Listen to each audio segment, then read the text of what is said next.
There are few things in our world that have remained as desirable as the Rhodes Scholarships have been for as long as a century. And not just desirable to one obscure community, but desirable to many young men and women from many very different parts of the world, who after having received the scholarship have gone on to live lives that have had a profound impact on many sectors of our society. As I began preparing this speech and considered what it was I would say, I reflected a little bit on the scholarships and the influence they've had on our world. I looked to scholars of old for inspiration, read some of their life stories, watched interviews and documentaries on their achievements, and sat in amazement as I saw many of them sacrifice self, work fearlessly in labs, courtrooms, schools, speak truth to power, and relentlessly fight the noble fight.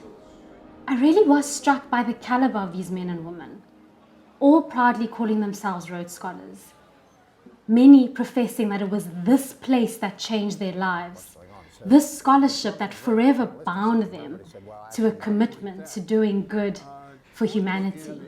And I wondered what it was, what it is, what magic happens in these walls, in these gardens, through these halls, why it is that year after year, some of the world's most talented and brightest young people are drawn to this place, walk through those doors and out again to become people who contribute to the well-being of our society.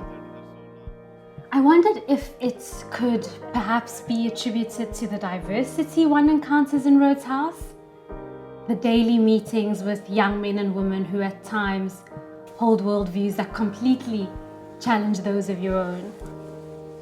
The constant reminder that we are as similar as we are as different, but that is our strength. The realization that there's little good we can achieve in isolation.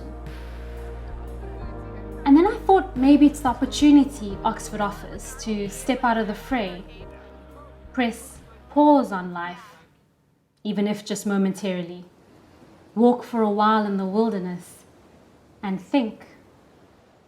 Or perhaps it's being uprooted from one's town, one's village, one's city, being thrust onto this peculiar island, soaked wet by the English rain for a series of endless winters, and then left to attempt to figure out a way to dry under grey British skies. That forces one to learn how to bring forth rays of light from within.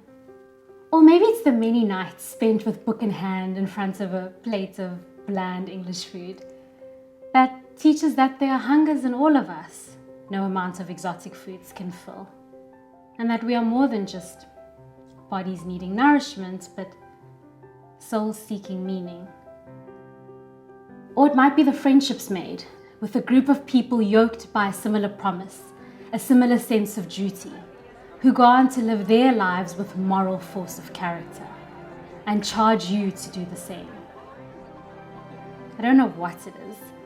Perhaps it's a combination of all these things. Whatever it is, it's worked for over a century. Our society is better for it, so it's probably best we keep it going. I have always struggled with the life and legacy of our first benefactor, his escapades and plundering. But as I studied the lives of one alumnus after another, I was struck by the collective legacy that Rhodes Scholars have managed to create. A legacy of leaders who remain committed to fighting the world's fight. And I think that attests to the power of the scholarships, that the gift has power even beyond the deficiencies of the giver. And isn't that absolutely marvelous? To think that even at our worst, we are capable of doing an exceptional amount of good. It says a lot about what we can achieve as humanity, despite ourselves. That single acts of goodness can eclipse our best and worst laid plans.